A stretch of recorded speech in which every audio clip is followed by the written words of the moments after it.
aujourd'hui, les plans d'action internationaux et locaux se mettent en œuvre pour réduire l'impact carbone de la mode.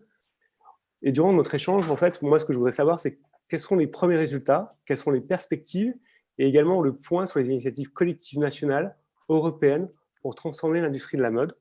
Et on va commencer tout simplement par vous présenter. Et je vais commencer par toi, Clarisse, nous dire un petit peu qui tu es et ce que tu fais. Bonjour, donc Clarisse Rey, je suis directrice générale du DEFI, qui est le comité professionnel de développement de l'habillement et qui est en fait la principale plateforme de développement et de financement de l'habillement. Parfait. Olivier? Donc moi je suis président de l'UITH, syndicat textile habillement en région Hauts-de-France, et par ailleurs dirigeant de la société Le Maître de Mester, dernier spécialiste du tissage de lin en France. Parfait. Isabelle? Bonjour, donc Isabelle Lefort, moi je suis la cofondatrice d'une association loi 1901 qui s'appelle Paris Good Fashion et qui a pour objectif de mobiliser les acteurs de la profession pour faire de Paris la capitale d'une mode plus responsable d'ici 2024, année des Jeux Olympiques. Parfait, une belle ambition. Et Johan? Bonjour Fabrice, bonjour à tous. Donc Johan Petiot, je m'occupe de l'Alliance du commerce, qui est une fédération professionnelle qui réunit tous les acteurs de la mode, les enseignes de la mode, les enseignes de l'habillement, les enseignes de la chaussure, ainsi que les grands magasins et les magasins populaires. Ça représente globalement 27 000 points de vente sur l'ensemble du territoire français. Parfait, merci beaucoup. Donc aujourd'hui, des plans d'action internationaux et locaux se mettent en œuvre pour réduire l'impact carbone. Comment ça se passe tout simplement dans le secteur de la mode? Peut-être Isabelle, si tu veux commencer. Voilà. Oui. Ok, go. Ah oui, tu c'est parti. Ok, d'accord. Non, très bien. Effectivement, en fait, on le voit bien depuis 2 ans, je dirais qu'il y a une très très forte mobilisation et très forte action qui est mise en œuvre et que le sujet, tout le monde s'en empare. Donc tout le monde s'en empare depuis 2019, que ce soit la création du comité stratégique de la filière avec le ministère, le ministère lui-même de l'écologie qui a poussé beaucoup, des actions qui ont été menées ou initiées comme le Fashion Pact ou comme nous, Paris Good Fashion, et l'ensemble des fédérations et des actions, mais Clarisse en parlera beaucoup mieux que moi, qui se mobilisent.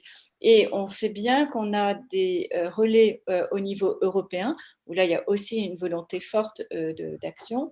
Il y a également au niveau des Nations Unies, mais avec une efficacité, je dirais, relative. En tout cas, il y a beaucoup d'actions. De même qu'on sait que Copenhague est très engagé depuis longtemps avec le Copenhagen Fashion Summit, mais aussi vous avez des initiatives à Milan, à Londres, à Berlin, à New York, etc. Ce qui est génial, c'est cet élan global et cette envie et cette compréhension ou prise de conscience qu'on ne peut plus faire comme avant et qu'il y a une urgence climatique. Donc, et le Covid ne fait que renforcer cette nécessité. Donc, ensuite, à partir de là, l'important, c'est comment on s'inscrit en complémentarité les uns des autres pour apporter et surtout pour faire un changement systémique. Donc, c'est des tas de discussions qu'on peut commencer à avoir, qu'on peut mettre en place tous ensemble pour ne pas réinventer la roue et ne pas faire ce que nos petits camarades font super bien, mais au contraire, être hyper complémentaires pour être plus efficace. Parfait. Merci beaucoup Isabelle pour l'introduction. Clarisse? Alors, c'est vrai que, comme le dit Isabelle, il y a une effervescence, je vais dire, d'initiatives à tout niveau. Je veux dire que ce soit au niveau local, comme le représente très bien, je vais dire, les Hauts-de-Seine, au niveau des entreprises, au niveau de l'Europe, au niveau national.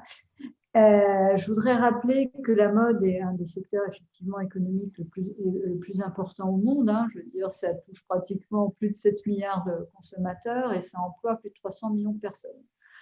Et avec une chaîne de valeur qui est extraordinairement fragmentée. Alors, je voudrais rappeler quelques chiffres parce qu'il me semble important dans, je vais dire, tout ce panorama extrêmement dense et foisonnant. Quelques chiffres. Alors, quand on parle d'émissions de CO2, la France représente 0,9% des émissions de CO2 dans le monde. là où la Chine représente 29%, là où les États-Unis représentent 14%, là où l'Allemagne représente plus de 2%. Quand on entend ces chiffres, on se doute bien que, en fait, le problème principal vient de l'empreinte carbone importée. Et donc, ça, c'est un sujet absolument clé, d'où la nécessité, effectivement, d'avoir une action sur la chaîne. Alors, je dois dire qu'à titre personnel, la mesure la plus efficace serait une taxation carbone, donc soyons clairs, effectivement, ou de fabriquer en France, qui, j'allais dire, coche toutes les cases et sur tous les termes, les thèmes de la RSE. Ensuite, sur toutes les initiatives, alors là aussi, il faut avoir bien en tête ce qui se passe. Il y a des enjeux absolument colossaux qui en jeu. Alors là, je fais de mal.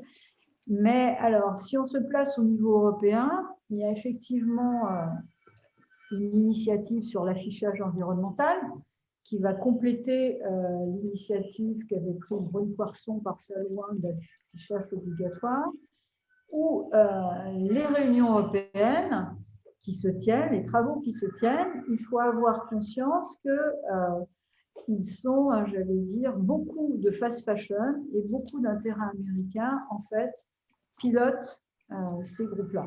Donc, je pense qu'on en reparlera. Donc, il ne faut pas être naïf. Je confirme.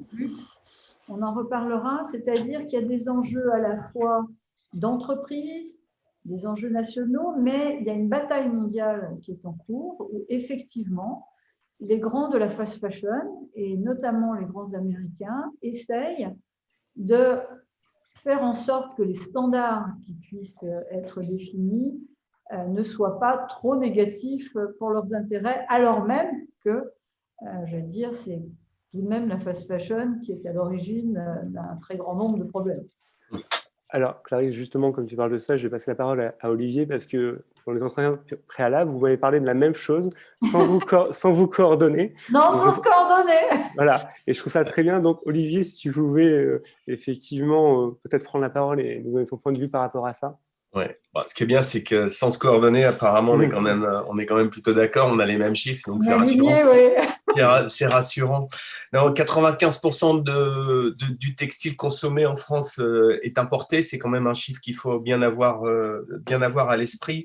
Et les groupes de travail sur la traçabilité, l'affichage environnemental. Alors, on peut saluer effectivement le fait qu'il y en ait beaucoup, qu'il y ait une effervescence, qu'il y a une appétence pour tout et une exigence. Maintenant, il ne faut pas se leurrer, comme disait Clarisse. Tout ce qui est fait au niveau européen, c'est super lourd et super complexe. Pour vous donner un ordre d'idée, pour les gens qui nous écoutent, c'est ça. Vous voyez ce qu'on fait aujourd'hui là, mais il y a 160 personnes autour de la table qui, en gros, n'ont pas le droit d'échanger. Ils parlent quand on leur donne la parole. Et à la fin, il y a un compte-rendu qui est fait. Et puis, c'est ça qui est supposé faire avancer des décisions au niveau européen sur la traçabilité. Donc, vous vous doutez bien que ce qui est important, c'est quand même qui va animer, qui va diriger ces groupes de travail et qui a des effets lobbying super importants. Et un des problèmes que nous, on a aujourd'hui en tant que ce soit textile, habillement, l'ensemble de la famille textile, c'est la représentativité dans ces groupes de travail. Il faut savoir, on parle des groupes américains, mais un groupe comme H&M aujourd'hui, ils ont 200 personnes qui sont employées dans le groupe pour la RSE. Donc, leur job, c'est de participer en grande partie à tous les groupes de travail au niveau mondial qui peuvent exister sur l'affichage environnemental, la traçabilité, et qui font tout pour que les normes, effectivement, aillent plutôt dans leur faveur. Nous, le problème qu'on a, c'est la représentativité de nos entreprises et qu'on a beau être plusieurs organisations, plein de bonne volonté et les syndicats pour nous représenter dans ces groupes de travail, mais c'est compliqué et on lutte pas à armes égales. Donc, on essaye. En France, il y a eu le CSF, un groupe de travail traçabilité. Sur l'affichage environnemental, on a aussi des personnes présentes. C'est clairement très politique et il y a énormément de lobbying sur le sujet. Donc, ne soyons pas trop naïfs. On essaye de faire valoir tout ce qui peut aider. la clé, en tous les cas, elle est claire. Si on parle de décarbonation, pour décarboner, nous, par rapport à la France, il faut limiter nos importations et il faut relocaliser. À un moment, l'équation est relativement simple sur le papier. Maintenant, quand on fait 95% d'importation, il ne faut pas non plus se leurrer. On n'est pas capable de relocaliser et de se dire on va passer en tout fait en France. C'est du domaine de l'utopie et du rêve. Très clair, Olivier. Merci beaucoup. Johan, ton avis par rapport à tout ça?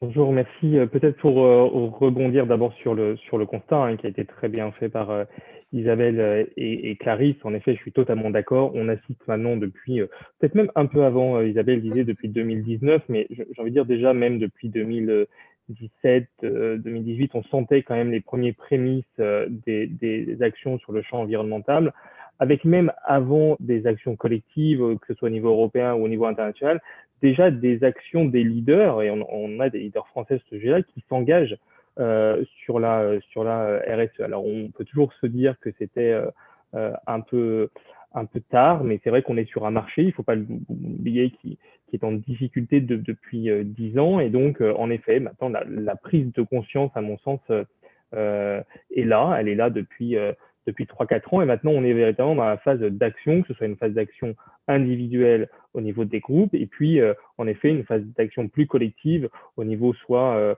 national, européen ou international. Nous, on y prend notre part aussi en tant qu'organisation professionnelle, avec un certain nombre de formations auprès de nos membres, d'outils sur la mode durable. D'ailleurs, grâce au soutien du défi, donc j'en profite pour remercier Clarisse aussi. Donc, en effet, il y a aujourd'hui un foisonnement d'actions, à la fois sur de l'individuel et sur du national et de l'international. C'est vrai que, et nous, c'est aussi une chose qui nous remonte de la part de nos entreprises, que les actions au niveau international, européen, sont difficilement accessibles, sont parfois trop théoriques et pas assez pratiques. Donc, il y a aussi un enjeu d'être véritablement concrète, parce que cette transformation, véritablement, elle n'est pas que dans les livres, elle se traduit par des plans d'action et par véritablement des changements de process. Alors, j'ai peut-être pas totalement la même position, ou en tout cas aussi forte que celle qu'a peut-être pu exprimer Olivier. C'est vrai qu'on est dans une chaîne de valeur, la mode, et on le découvre pas aujourd'hui, qui est fragmentée, qui est éclatée à travers le monde et qui fait appel à un certain nombre de partenaires. D'abord parce que la matière première, elle n'est pas faite dans notre pays. Donc, de fait, de toute façon, on restera sur une chaîne de valeur qui est fragmentée. Et donc, on est face à ce double enjeu, c'est comment on essaie de changer cette chaîne de valeur qui est fragmentée au niveau mondial pour la réorienter de manière plus responsable. Il y a aussi un autre enjeu qui est très fort, qui est celui du marché et des attentes de nos clients. Je suis tout à fait d'accord avec ce que disait Isabelle. La crise Covid que l'on connaît va renforcer toutes les tendances qui étaient déjà émergentes avant, que ce soit sur la transformation digitale, ce n'est pas le sujet aujourd'hui, mais aussi sur la transformation environnementale. Et donc, il y a en effet une appétence plus forte des clients, mais quand on les écoute, reste quand même dans les critères d'achat aujourd'hui principaux, le confort, le style et le prix, même si émerge, et ça c'est très nouveau, donc il faut véritablement en prendre conscience, émerge parmi les critères d'achat de plus en plus tous les critères environnementaux, les valeurs d'une marque, son identité, l'origine du produit. Donc ça c'est très important, mais reste quand même en top ces deux critères du prix et du confort. Donc il faut arriver à faire en sorte que cette transformation elle soit aussi une transformation vers une mode accessible pour l'ensemble des acteurs. Et là où je rejoins tout le monde, c'est qu'en effet, c'est par le cumul d'actions individuelles et d'actions collectives que nous y parviendrons. Merci beaucoup, Johan. Alors justement, tu parlais d'action et le titre en fait de ces 2 jours, c'est ces actes qui changent tout. Moi, ce que je voudrais savoir, c'est justement, c'est quoi les actions qui sont mises en place de manière concrète dans les syndicats, dans effectivement les associations, les organisations. Est-ce que vous pourriez nous faire un petit point global de ce qui se passe concrètement et comment les entreprises peuvent se saisir de ça et comment vous travaillez avec elles? Alors, moi, je vais peut-être apporter différents éclairages. Alors, le niveau pour les entreprises, le défi finance un certain nombre d'actions. Alors, il a financé, par exemple, le guide du sourcing responsable, oui, voté par la Fédération du prêt-à-porter féminin. Il a financé des guides aussi pour l'Alliance du commerce. Il finance une plateforme qui va être bientôt lancée, qui est une plateforme green pour recenser les prestataires qui peuvent aider les entreprises concrètement. D'accord. Très certainement, l'an prochain, nous allons, dans le cadre de notre budget, financer des ateliers. Donc ça, c'est, j'allais dire, vraiment pour les entreprises. Ensuite, au niveau, par exemple, national et du comité stratégique filière, nous finançons avec notamment les deux autres comités comme France Éclat et le Centre et le CTC. Alors, d'une part, un coordinateur traçabilité qui, justement, va participer aux réunions européennes à 160 sur la traçabilité. Et ça, c'est très complexe. Alors, côté, j'allais dire affichage, parce qu'il y a le groupe traçabilité, il y a les groupes affichage. C'est là où il y a eu une prise de conscience française du danger de ces lobbies. Il faut savoir que pour avoir le droit de voter sur les standards d'affichage, il faut s'engager à financer pendant 3 ans 50 000 € par an. Donc, seules des entreprises très importantes peuvent y participer. Et ce groupe-là, assez curieusement, est piloté par une association américaine. Donc, EcoTLC, maintenant, y participe, l'ADEME y participe, la Fédération de la haute couture et de la mode y participe sur ses frais propres pour justement défendre aussi la créativité, le savoir-faire et la durabilité. Donc, ce sont effectivement différents niveaux d'intervention qu'on essaye de mettre en place. Parfait. Et alors, ce qu'on recommande, et puis il y a des filles, par exemple, alors justement, il y a 3 jours, on a fait un atelier virtuel dont tout le monde peut avoir le replay avec EcoTLC pour justement dire aux entreprises comment, concrètement, vous pouvez vous saisir d'une démarche d'éco-conception, parce que tous ces sujets sont extraordinairement complexes pour une PME, pour une TPE, je veux dire, parce que le champ d'intervention est presque à 360. Et Parfait. donc, il faut vraiment essayer d'accompagner. Les fédérations sont là justement pour aider les entreprises, et nous, on finance. Parfait, c'est très clair. Isabelle, toi, de ton côté, en termes d'action? Oui, nous, effectivement, mais on travaille. En fait, ce qui est important de comprendre, et pardon si je me suis mal exprimée tout à l'heure, Johan, bien sûr qu'il y avait plein d'initiatives qui étaient prises au niveau des entreprises individuelles, mais je dirais que l'esprit collectif et d'engagement tous ensemble est plus récent. Et il est extrêmement fort et il vient aussi, bien évidemment, il y a les fédérations, il y a les institutions, il y a les entreprises, mais il y a aussi tous les mouvements qui agissent, et je pense notamment aux Fashion Green Days, à Fashion Revolution, etc., qui ont depuis longtemps mobilisé la société civile, et on sent qu'il y a une pression très très forte. Et pour rebondir encore sur ce que tu disais, Johan, nous, donc quand on a lancé Paris Good Fashion, on s'est dit qu'immédiatement, un des points très forts était de mobiliser la société civile, et notamment en lançant une consultation citoyenne. Et on l'a lancée, et tout le monde ici y a participé, mais cette consultation citoyenne, aujourd'hui, on est à 5 jours de la fin de cette consultation. La question, c'était comment on peut faire tous ensemble pour agir pour une mode plus responsable. Et on est très impressionnés par la connaissance du grand public de ces sujets et son appétence. La question du prix est importante, la question du confort et du style et de la créativité demeure. Il n'est pas question de demain s'habiller, d'oublier ce plaisir du jeu, de la mode également, mais les questions sur le recyclage, sur la traçabilité, la transparence, l'affichage, etc., ressortent d'une façon incroyable. Pour vous donner de chiffres, on s'était donné pour objectif d'atteindre les 100 000 au bout de 8 semaines, 100 000 participants. On est à plus de 103 000 participants à date au bout de 7 semaines. On a presque 500 000 votes de gens qui ont participé et surtout plus de 3300 propositions. C'est colossal. C'est une des consultations citoyennes qui marche le mieux par l'opérateur qui a lancé ça, qui s'appelle make.org.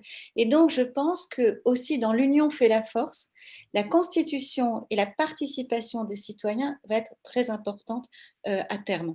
Et que ça, aujourd'hui aussi, les entreprises ont envie, sont en attente, comme les institutions, de travailler tous ensemble. Donc, cette chaîne-là, elle est extrêmement intéressante et à ma connaissance, mais peut-être que Clarisse et Johan ou Olivier pourront le confirmer, je n'ai pas l'impression que d'autres pays l'aient fait à cette mesure. Donc, encore une fois, la mobilisation des industriels, des fédérations, des institutions, des associations, des mouvements citoyens et des citoyens eux-mêmes, c'est vraiment, la mode est un sujet qui intéresse beaucoup la France et tous ensemble, on peut y arriver. Très clair. Merci beaucoup, Isabelle. Johan, peut-être toi que tu nous précises pour l'Agence du commerce le type d'actions qui sont mises en place. Oui, j'ai commencé à en parler tout à l'heure. Nous, on a engagé très tôt maintenant, depuis 2 ans et demi, en effet, un cycle de formation pour les enseignes autour de 4 axes particuliers. Le premier, d'abord, comment engager à la fois sa direction et les équipes, puisque c'est un point important, en fait, même si je disais tout à l'heure que maintenant les directions, les dirigeants sont quand même aujourd'hui sensibilisés, la prise de conscience est là. Il y a quand même pour tous les ouvriers de la RSE, c'est pas du tout péjoratif, au contraire, mais tous ceux qui travaillent en interne au sein des entreprises sur la RSE ont un effort de conviction très important à faire auprès de leur direction, auprès du reste des équipes pour transformer toute leur société. Et ça, c'est un point important. Donc, pour nous, c'est un axe de la formation, comment on engage son écosystème, toute son entreprise dans cette transformation-là. Et puis, notre formation, elle s'intéresse aussi à 2 points essentiels de cette transformation, que sont le recyclage, comment on initie une démarche de recyclage, comment on initie aussi le calcul de son impact environnemental, comment on aide une entreprise à faire ce qu'on appelle un ACV, une analyse de son cycle de vie du produit, et puis aussi comment on engage son consommateur. Et voilà, ce sont les 4 grands points importants de notre formation auquel a participé un certain nombre d'entreprises l'année dernière, qu'on relance aussi cette année. Et puis, on a aussi tout un atelier qu'on appelle chez nous la commission RSE, qui permet les échanges aussi de bonnes pratiques entre entreprises. D'ailleurs, nous avons eu le plaisir de pouvoir accueillir Annick Jehan il y a peu sur ce sujet-là, mais aussi d'autres entreprises. C'est comment on fait du lien entre les entreprises, comment on les aide à partager, à échanger sur leurs bonnes pratiques pour pouvoir justement se mettre en action. Et je rebondis sur ce que disait Isabelle. En effet, la consultation qui est lancée démontre qu'il y a une envie, en tout cas, de la société civile, des consommateurs que nous sommes tous, de s'exprimer sur ce sujet-là. Et c'est aujourd'hui formidablement bien porté à la fois par Good Fashion et toutes les grandes enseignes, tous les leaders de la mode qui ont lancé cette initiative et qui montrent qu'ils ont conscience de ce changement et qui s'y engagent fortement. Parfait, merci beaucoup. Olivier, toi de ton côté, ça se passe comment ces actions ? Beaucoup de choses à dire et à réagir aussi par rapport à ce qui a été dit. Complètement d'accord sur le fait que le consommateur est beaucoup plus sensible et qu'il y a une vraie attente et des vrais niveaux d'exigence qui est en train de changer. Le consommateur peut être le meilleur ambassadeur, mais il peut être le pire censeur aussi par rapport aux marques qui ne vont pas forcément, qui vont pas dire la vérité tout simplement, quoi, qui vont faire du storytelling, mais du storytelling un peu de choses qui ne sont pas vérifiables, qui ne sont pas vraies. Ce que simplement je veux dire, c'est qu'aujourd'hui, le consommateur, en revanche, même s'il est sensible, il ne connaît pas encore forcément grand-chose et surtout, il y a une grande confusion. Et je me mets à sa place parce qu'il y a une confusion sur les labels, sur les appellations et qu'aujourd'hui, nous, une des actions et une des choses qu'on veut mettre en place, pourquoi on veut participer à ces groupes, on a créé donc un groupe de travail au niveau national sur la RSE, on va dire le durable et l'environnemental en général, où on veut participer pour essayer l'objectif principal de rendre lisible pour le consommateur. Aujourd'hui, ce qui existe est quand même très peu lisible, alors qu'en fait, ce qu'on demande et ce qu'on essaye de réclamer autant que faire se peut dans toutes les instances, et que ce soit auprès des pouvoirs publics ou dans les groupes de travail, il y a des choses très simples sur un affichage pour n'importe quel textile de toute catégorie. Vous affichez la matière première, l'origine de la matière, la filature, tissage, tricotage, confection. C'est quand même super simple à mettre en place, c'est pas compliqué. Et pour autant, je peux vous dire que c'est quand même, on rame pas mal sur le sujet, mais c'est vraiment là la base des discussions, c'est de dire, un moment, il faut qu'on soit transparent, il faut qu'on soit clair, il faut que ça soit lisible et il faut que ça soit facile à mettre en place au niveau des entreprises. Parce que toutes les entreprises ne sont pas des grandes multinationales. Donc, pour les plus petits, c'est vrai, vous avez compris que on est forcément essayer d'aider parce que le paysage économique de nos boîtes, que ce soit textile, habillement en France en général, c'est quand même plus des petites structures. Il y a des très grandes sociétés qui sont très bien organisées, qui ont les moyens de gérer ça toutes seules, mais on essaye de penser justement à ces plus petites structures. Et là, il y a un vrai effort et lisibilité pour le consommateur, facilité d'utilisation et que ça soit clairement différenciant et que les informations soient clairement différenciantes et transparentes par rapport à tout ça. C'est vraiment donc le groupe de travail met ça en place. Et ce sont des industriels, ce sont des chefs d'entreprise qui participent, qui se rendent disponibles, avec bien sûr le relais de tous les permanents des syndicats, au national et en région. Et sur le sujet, vu que le sujet c'est l'union fait la force, hein, j'avais dit à Fabrice, nous on a lancé l'UITH en région Hauts-de-France, qui est la première expérience de la fusion des syndicats textiles et habillement, parce que je pense qu'on est plus fort ensemble. Le vœu pieux, le rêve, Clarisse va forcément réagir par rapport à ça, c'est que ça soit quelque chose qui arrive au niveau national, parce que si on est par rapport à tous ces enjeux aujourd'hui qui sont partagés, on a les mêmes enjeux, on a les mêmes problématiques, mais par rapport à tout ça, si on arrivait à être tous ensemble autour du même but, avec les mêmes envies. Maintenant, voilà, l'histoire est l'histoire et le futur est devant nous. C'est à nous de le construire, à nous de le faire. Ça prendra peut-être un peu de temps. On a montré l'exemple. J'espère que ça sera suivi pour qu'on soit plus forts tous ensemble face à ces enjeux. Parfait. Merci beaucoup, Olivier. Clarisse, une réaction ou je fais une question? Non, une réaction. Enfin, je veux dire, c'est très. Enfin, je veux dire, évidemment, l'objectif, je veux dire, est d'échanger beaucoup plus et d'être en plus grande interaction. C'est vrai que, j'allais dire, quand on regarde le paysage du textile habillement, il est extrêmement en fait fragmenté parce que vous avez le textile purement technique qui est hors habillement, qui est très important. Vous avez le textile, vous avez la maille. Et puis après, vous avez des enjeux qui sont par rapport à des grands secteurs de consommation. Ce n'est pas vrai que l'enjeu des grandes maisons de luxe et des marques hyper créatives sont totalement les mêmes que, j'ai dit tout sujet confondu, hein, évidemment, ne sont pas totalement les mêmes que pour le prêt-à-porter ou le vêtement professionnel. Donc, par contre, ce qu'on fait, nous, au défi, c'est effectivement, comme nous sommes le seul lieu, en tous les cas, pour l'habillement de rassemblement, c'est effectivement de faire en sorte que les actions, je dois dire, se déploient pour tous. Par exemple, on finance, j'allais dire, un travail qui est piloté par la Fédération de la haute couture et de la mode sur l'éco-conception. C'est un travail qui va bénéficier à tous. La plateforme Green qui est pilotée par la Fédération du féminin sera accessible à tous. Donc, on essaye déjà de faire ce travail. Mais c'est compliqué parce qu'il y a tout de même des réalités de marché qui sont différentes. En fait, ce n'est pas si aligné que ça. Ok, c'est clair. Alors moi, j'ai une petite question de curiosité. Comment entre vous arrivez à vous coordonner déjà? Comment ça se passe? Comment vous faites concrètement? Est-ce que vous pouvez me donner Isabelle? Déjà, on parle. Voilà. Non, mais c'est d'ouvrir le dialogue tous ensemble. D'accord. Et une première chose qui peut paraître un peu comme ça ridicule et basique, mais pas forcément. Dépasser les chapelles est une chose qui est très, très importante.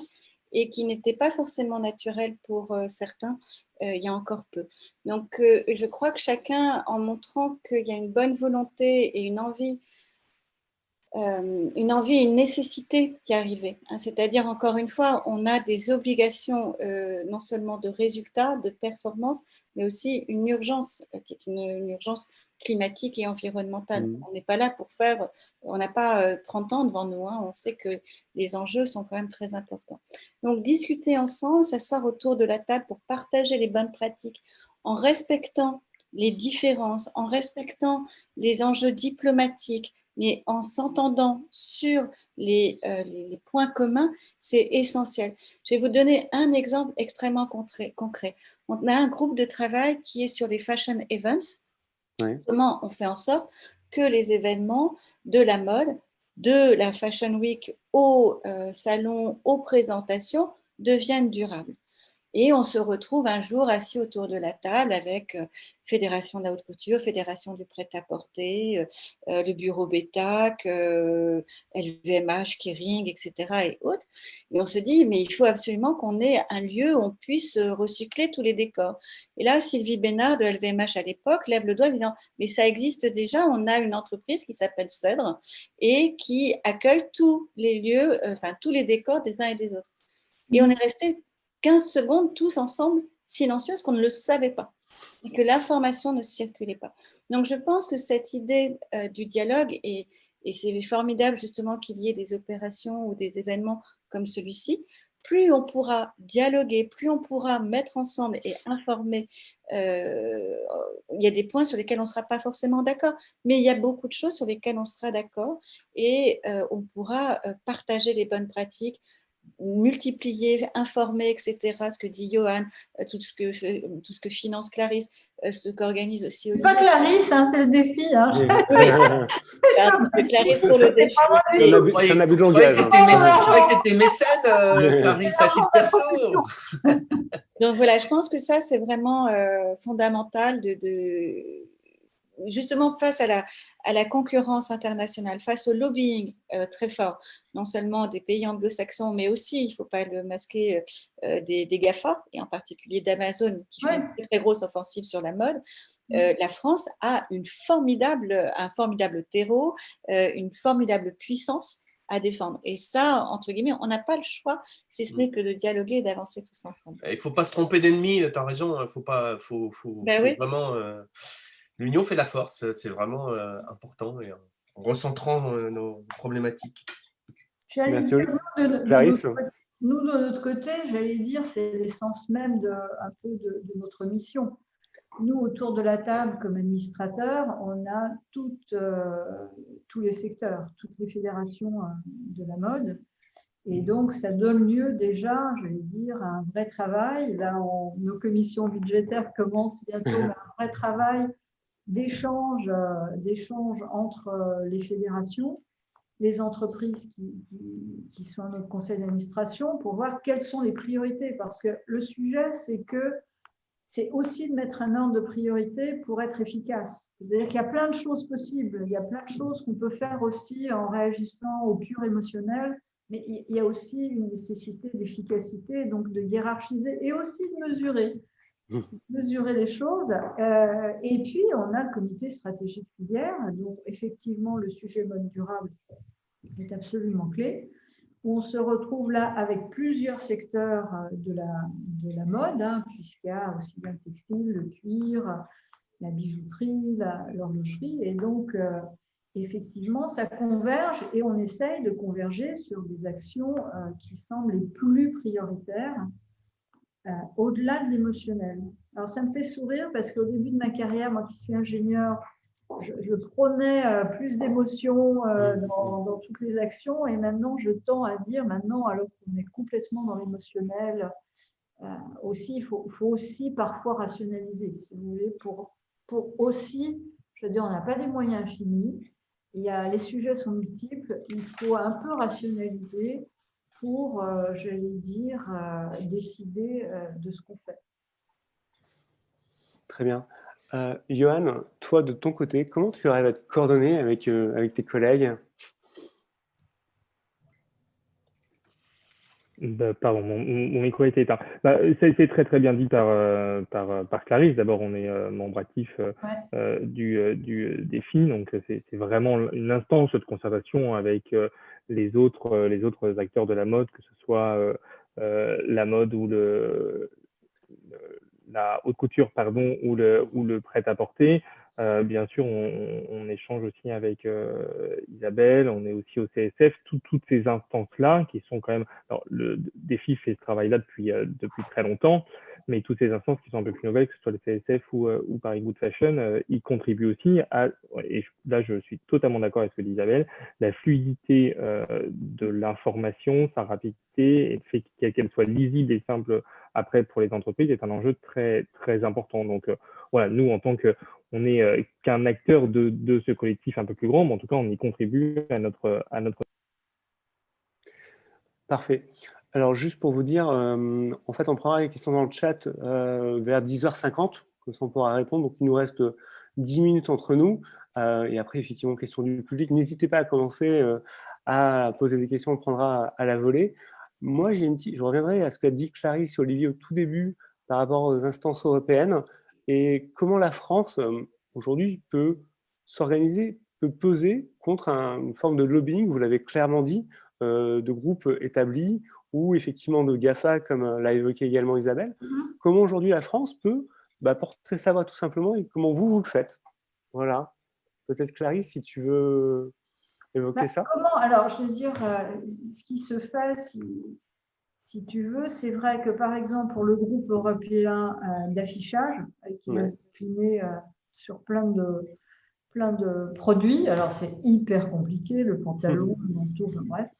Je vais dire, il y a eu une prise de conscience défi CSF, Fédération de la haute couture et de la mode, où là, très clairement pour le coup, il y a un pack français et on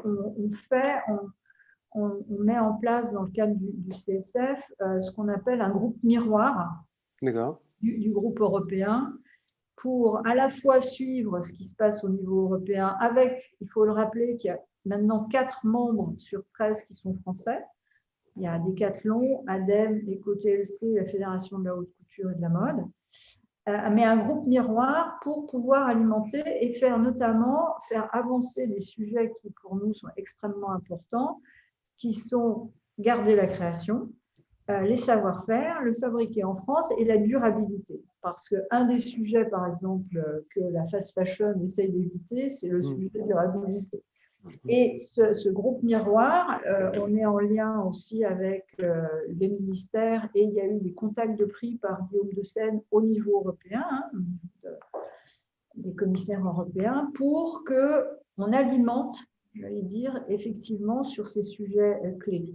Sur le sujet traçabilité, ça en est un peu au début avec 160 personnes, disait Olivier. Donc là, on commence à suivre. Il y a un proof of concept qui est lancé sur le coton, qui vient d'être lancé.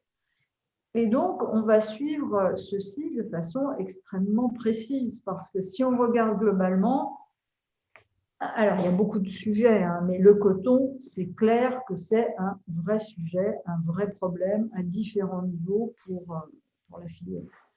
Donc, on suit effectivement comme ça. Et puis après, on lance des pistes. Par exemple, la Maison du Savoir-faire, qui est financée par le défi, a piloté pendant le Salon Made in France un hackathon sur 2 jours pour travailler véritablement avec 7 marques et enseignes, pas des marques de luxe, sur à quelles conditions rentables on pouvait refabriquer en France. Parce que, qu'on le veuille ou non, les entreprises, elles sont très intéressées par le Made in France.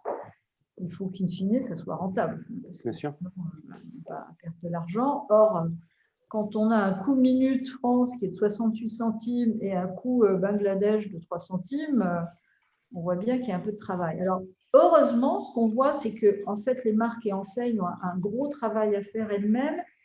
Bonne nouvelle qui est en ligne complètement avec la nécessaire transformation de leur modèle économique, c'est-à-dire qu'ils ne peuvent plus continuer à produire beaucoup à l'étranger pour après avoir des stocks, des invendus, et puis maintenant va se poser très concrètement par la loi le problème et l'interdiction de brûler. Donc, c'est d'essayer aussi de donner des vrais outils.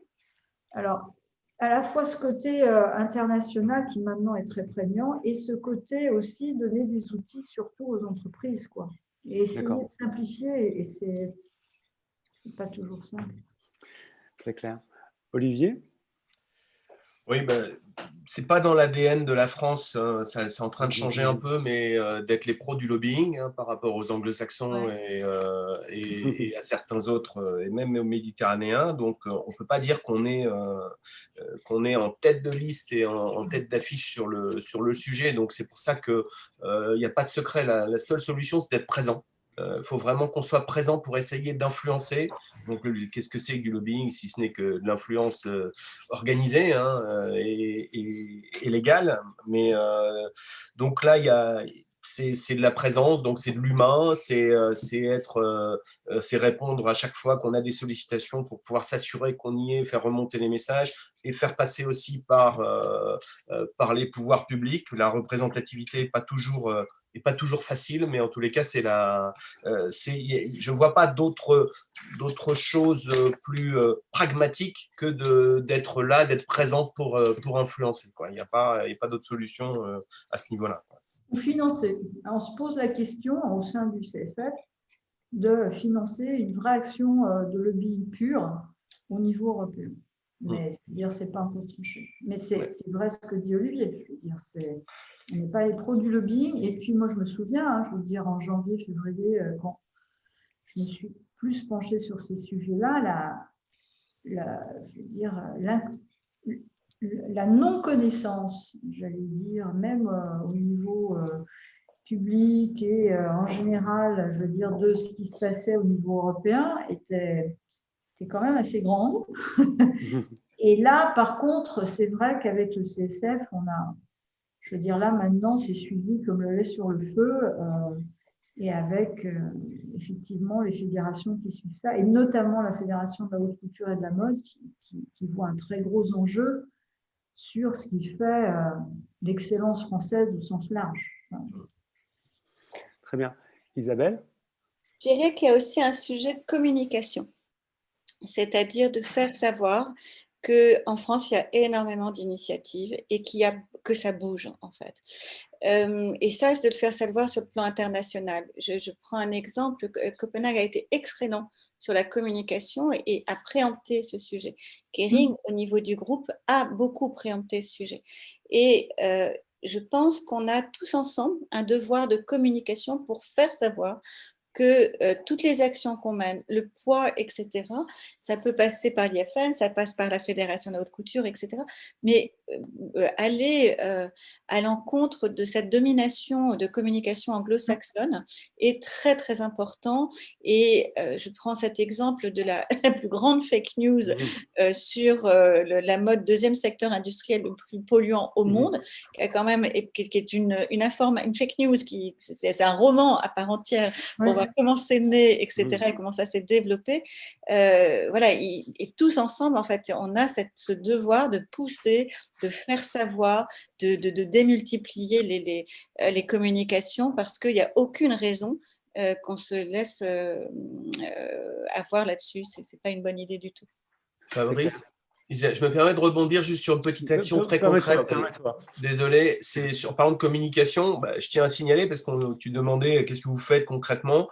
Pour la première fois, avant l'été, donc tous les acteurs principaux du textile, donc que ça soit, donc ça a été financé par APV et donc l'UIT pour une campagne nationale que vous avez, j'espère, vu dans les grands magazines en PQR ou dans les magazines et en radio en national, sur justement ce qu'est le textile et habillement en France. Ça a été co-signé par à la fois le CSF, donc toute la partie habillement, la partie textile et France Terre Textile. Et ça, c'est une vraie initiative de rassembler, encore une fois, toujours l'union fait la force. Mais pour rappeler des choses toutes simples, c'est qu'après les masques, on s'est rendu compte que les Français ont les Français et les pouvoirs publics se sont souvenus, ou ils se sont dit, mais finalement, on a une industrie textile en France, c'est quand même 100 000 emplois textile-habillement aujourd'hui. Le textile est présent dans tous les secteurs, parce qu'on parle de la mode, on parle de la couture, mais c'est la santé, l'aéronautique, l'automobile, c'est Le tous les BTP. sports. Dans Oui. tous les secteurs, il y a du textile. Et je pense que ça, c'était quelque chose qui n'était pas forcément connu du grand public. Et donc, c'est une initiative qui veut là aussi, et je rejoins ce que disait Isabelle, c'est à un moment, il faut aussi faire savoir ce qui est fait et faire savoir, faire mieux connaître les enjeux et à quel point le consommateur a quand même un pouvoir important par rapport à tout ça. Et si Isabelle? je peux juste rajouter deux choses, par exemple, la campagne qu'a fait EcoTLC Refashion récemment était extrêmement puissante et très efficace aussi pour faire bouger les choses. Et nous, par exemple, à Paris Good Fashion, on a fait une cartographie des acteurs de la mode durable à Paris.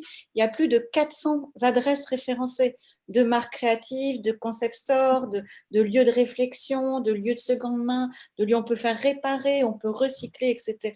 Et ça, c'est une carte qu'on partage avec tout le monde et on partage notre méthodologie pour que justement chacun s'en empare et communique. Et ça, je pense que chacun relaie cette carte et c'est important. Et là aussi, il y a vraiment un enjeu de l'union fait la force aussi en communication pour s'entraider tous. Ouais. Et là, si tu veux, là où tu as vraiment raison, et c'est un sujet clé qui à ce jour est pas, on est un peu à découvert, c'est la communication internationale. On a quand même face à nous des médias internationaux qui sont tout de même très défavorables à la France en général et qui n'hésitent pas à faire du bashing. voilà, je veux dire, à faire du French bashing.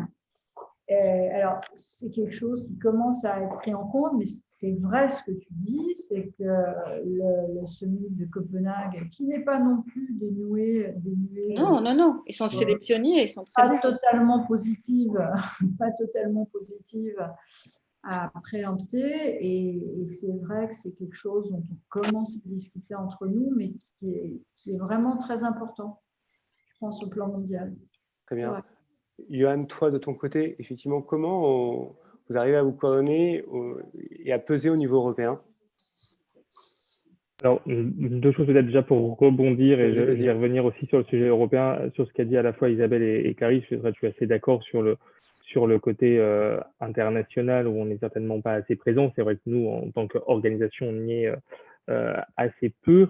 Mais ce qui est vrai, j'ai envie de dire, ça commence peut-être aussi déjà un peu par être fier de ce qu'on fait déjà en France et ce qu'on fait déjà sur notre territoire et qu'on le valorise. C'est vrai qu'Isabelle a parlé de cette fake news, mais que chacun aussi entretient et reprend depuis plusieurs années, que la mode est le deuxième secteur le plus polluant. Enfin, de toute façon, j'ai envie de dire aujourd'hui, la question n'est plus de savoir si on est le deuxième, le troisième ou le quatrième. Je pense que tout le monde sait que de toute façon, quelle que soit notre position sur ce classement, il faut que la mode se transforme parce que c'est une attente de nos clients, de nos consommateurs, et donc il faut que l'on bouge. Donc, de toute façon, j'ai envie de dire, cet argument-là, il est presque derrière nous, mais il faudrait déjà qu'en France, on soit fiers de nos leaders, de nos grandes marques françaises qui ont toutes aujourd'hui pris des engagements de transformation, qui ont tous des plans ambitieux. C'est vrai que la crise fait que ces plans, parfois, peuvent mettre un peu plus de temps à se mettre en œuvre, mais on a des grands acteurs, je pense aux Galeries Lafayette qu'on fait Go for Good, pardon, excusez-moi, j'avais plusieurs logos en tête avec Paris Good Fashion. Go for Good, il y a maintenant plusieurs années, des grands groupes comme Etam, Eram qui reprennent le relais et qui s'engagent. Et je pense que déjà, c'est être fier en France de ce que l'on fait pour qu'on arrive à passer aussi ce message de fierté aux Français, aux consommateurs, et on sera d'autant plus fort ensuite après pour porter le message au niveau européen. Je pense que les anglo-saxons, dans leur culture, se posent pas tellement de questions avant de savoir s'ils font bien. On a toujours un côté un peu de culpabilité qui fait que peut-être on ose se montrer moins fort que l'on est. Or, je pense qu'aujourd'hui, on a des grandes marques françaises, bien sûr. On a en face de nous des leaders internationaux qui sont très puissants, mais on a des grandes marques qui font des choses, qui agissent. Je pense que voilà, c'est notre intérêt aussi à tous de le faire savoir, de le faire savoir de manière individuelle, de le faire savoir de manière collective. Je rebondis aussi sur ce que disait Isabelle. L'action faite aussi par Fashion sur leur campagne RRR sur la recyclabilité, la réparabilité, la réutilisation des produits est important. Il y a un très grand nombre d'enseignes qui se sont associées à cette campagne pour le relayer sur leur plateforme, sur leurs réseaux sociaux, auprès de leurs clients.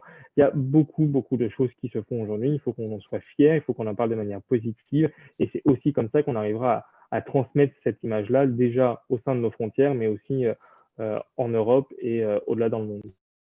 Parfait, très clair, Johan. On va passer aux questions du public. Alors, il y a beaucoup de questions, étonnamment, pour Clarisse. C'est toujours pareil. Au secours! Donc, il y a Sonia qui demande « Bonjour, quand la plateforme proposée par Défi recensant les prestataires sera-t-elle disponible ?» Alors, elle va être… Demain? C'est demain? Elle va être bientôt, dans les prochains jours, mais elle va être… alors bon, il y aura, je veux dire, un relais sur le site du Défi et ça va être lancé par le prêt-à-porter, la Fédération du prêt-à-porter féminin. D'accord. Et donc, on en fera la publicité. Alors, je recommande aux gens, par exemple, de suivre nos bulletins e-Défi qui sortent maintenant tous les mercredis soirs. J'ai répondu à quelqu'un qui me posait la question, mais finalement, par habitant, est-ce que la France n'est pas… Sur 1000 habitants, c'était une question un peu piège, en fait. Oui, alors moi, j'ai dit par habitant, mais là, on multiplie par 1000. Si vous voulez, la France est là à l'un des taux dans les pays, je vais dire, les plus faibles d'émissions de CO2 par habitant, par PIB. Par PIB, c'est 2 fois moins que l'Allemagne, c'est 2 fois moins que le Japon, c'est 7 fois moins que la Chine. Hein. Donc, il faut avoir… Alors, je ne dis pas, ce n'est pas pour ne rien faire, hein, encore une fois, parce que je pense aussi que chacun doit faire sa part, qu'il y a un mouvement de consommateurs auquel on n'échappe pas. Et puis, le symbolique est aussi important. Mais simplement d'avoir les chiffres, vous avez un site qui est super là-dessus, qui est l'IEA, qui est l'International Energy Agency. Vous avez tous les stats que vous voulez, CO2, pas CO2, par grand secteur. Alors, ce n'est pas encore détaillé, mais par exemple, je vais dire, les émissions de CO2. Les émissions de CO2, c'est 42% dû à la production d'électricité et de chauffage, qui elle-même a 72%. L'émission de CO2, donc de cette partie chauffage et énergie, est due au charbon, parce qu'il y a encore beaucoup de pays qui s'appuient sur le charbon. Et il n'y a quand même rien de pire. Enfin, donc, voilà. Alors, plateforme… C'est clair. Alors, il y a toujours une question de Sonia, en fait, qui demande, je pense que c'est un petit peu global, existe-t-il des associations d'entreprises pour collaborer sur les transports, la gestion des déchets, l'exploitation des matières premières? Ou plutôt, est-ce qu'il existe une liste ou à qui elle peut demander Voilà. La question, c'est, pardon? Existe-t-il des associations d'entreprises pour collaborer sur les transports, la gestion des déchets, l'exploitation des matières premières? Séparément, oui, mais globalement, comme ça, je pense qu'on peut trouver dans chaque… Clarisse me confirmera, en fait, à l'intérieur des différentes actions et des différentes associations ou institutions, on peut trouver, et pas spécifiquement sur les deux ensemble. Je pense que peut-être l'une des meilleures sources d'information sera peut-être l'ADEME, sauf si Johan, ou Olivier, si vous avez d'autres pistes, mais… Enfin, sur beaucoup de choses. Hein. C'est ce que j'allais dire. Il n'y a rien qui répond à tous les sujets en même temps, en fait. J'allais dire, sur les déchets, on a quand même un opérateur, on va dire filière, qui est EcoTLC, qui a changé de nom récemment, qui s'appelle Refashion maintenant, qui est vraiment en charge de ce sujet-là. Il finance aussi un certain nombre d'actions justement sur le recyclage, sur le développement durable. Donc vraiment sur la partie déchets, je pense qu'aujourd'hui, on a un acteur qui est identifié, alors qui ne fait pas tout seul, mais qui a vraiment une vraie vision du marché et des solutions qui aujourd'hui existent. Donc, je pense que c'est un bon point d'entrée, au moins sur la question déchets. Puis, je crois que toutes les organisations professionnelles, quelles qu'elles soient, de toute façon, peuvent après mettre en lien sur l'ensemble de ces sujets. Donc, il ne faut pas hésiter à aller vers son organisation professionnelle. Ouais. Sur la partie matière, effectivement, les organisations professionnelles peuvent recenser et donner les informations sur les gens qui travaillent dans telle ou telle matière de manière spécifique. Comme en France, on a quand même deux filières spécifiques, hein, le lin et la laine. qui me fait dire d'ailleurs à Johan que pas de fatalité sur les matières premières, elles ne sont pas forcément importées de très loin, et c'est peut-être aussi un message à faire passer, mais je pense qu'on a l'occasion d'en parler un peu plus tard dans la journée sur la laine et le lin. Donc c'est des choses qu'il faut aussi, un message qu'il faut faire passer aux marques également. C'est très clair. Il va nous rester 2 petites minutes. Moi, ce que je vous propose, en fait, c'est que vous nous expliquiez sur les prochains mois, c'est quoi vos projets, c'est quoi ce que vous allez mettre en place, voilà, quelles actions, au sens propre du terme, vous allez faire. Isabelle, est-ce que tu veux commencer? Alors, déjà, on va... on a beaucoup de choses, en fait. J'imagine. On a donc déjà les résultats de la consultation citoyenne, donc on va obtenir les résultats définitifs là d'ici une quinzaine de jours, et donc l'ensemble du collectif qui a porté toute la consultation citoyenne, plus les membres de Paris Good Fashion, donc des Galeries Lafayette, État, MERAM, les fédérations, tous les membres en fait de Paris Good Fashion, c'est 70 membres, on va préparer des engagements à l'issue de cette consultation. Donc ça, c'est un très gros événement pour nous et qu'on va caler ça en janvier. De même, on va publier le baromètre d'engagement des membres de Paris Good Fashion sur le développement durable. Où en sommes-nous aujourd'hui? Ce pourquoi nous allons nous engager à progresser d'ici l'année prochaine, 2022, 2023, 2024. Voilà, c'est plus tous les groupes de travail, tout ce qu'on fait et travailler ensemble. Voilà, parfait. Merci beaucoup Isabelle. Clarisse? Alors là, je suis en train de mettre un mail à quelqu'un qui m'interroge sur comment avoir des informations sur le hackathon. Oui, c'est ça, le compte rendu. Ouais. Je finalise, je mets à la fois, c'est dans notre bulletin IDEFI 27, dont je viens de mettre le lien sur le chat. Dans le chat, voilà. Ouais, carrément. Et je mets aussi les coordonnées de Karine Leclerc, qui est la pilote de la Maison du Savoir-Faire, qui a piloté cette opération, dont d'ailleurs nous allons demander au CA du défi de poursuivre encore plus approfondi. Il y a aussi, une entité qui est vraiment très précise là-dessus et qui est très bien, qui est le CETI justement du Nord, qui a mis au point 3 matrices qui permettent de bien analyser les coûts. Sinon, les actions, les actions, elles sont ongoing. Il y a toute l'action où on suit traçabilité, affichage au sein du CSF. Et il y a effectivement, vont être très certainement lancés des proof of concept, des ateliers pour les entreprises pour se saisir de ces sujets-là.